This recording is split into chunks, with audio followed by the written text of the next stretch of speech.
2020માં corona મહામારીના એ તાંડવને હજી આપણે નથી ભૂલી શક્યા. 24 માર્ચ 2020ની સાંજ હજી આપણા મગજમાંથી નથી નીકળી, જ્યારે ભારત સરકારે 21 દિવસ માટે દેશવ્યાપી લોકડાઉનની જાહેરાત કરી હતી.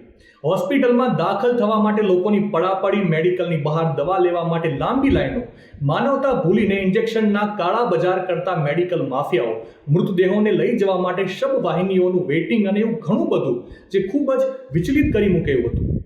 ત્યારે હવે ફરી એકવાર સમગ્ર દેશ પર કોવિડનો ખતરો મંડાઈ રહ્યો છે.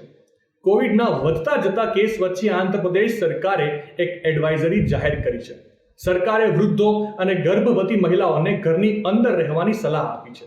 સરકારને ખબર છે કે દેશે અગાઉ જે પરિસ્થિતિઓનો સામનો કરવો પડ્યો હતો તે ફરીથી ન થાય તે માટે આંધ્રપ્રદેશ સરકારે પ્રાર્થના સભાઓ, સામાજિક કાર્યક્રમો, પાર્ટીઓ વગેરે જેવા તમામ સામૂહિક મેળાવડા કે જ્યાં લોકો વધારે ભેગા થતા હોય છે એ બંધ કરવા માટે એક એડવાઇઝરી જાહેર કરી છે.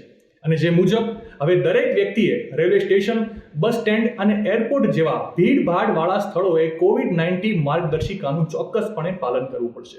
મીડિયા રિપોર્ટ અનુસાર જો દેશમાં COVID-19 ફેલાય છે તો તે પરિસ્થિતિનો સામનો કરવા માટે તૈયારીઓ પહેલાથી જ ચાલી રહી છે. આરોગ્ય વિભાગે તમામ આરોગ્ય સુવિધા કેન્દ્રોને માસ્ક, PPE કીટ અને ટ્રિપલ લેયર માસ્કનો પૂરતો પુરવઠો જાળવવા નિર્દેશ આપ્યો છે.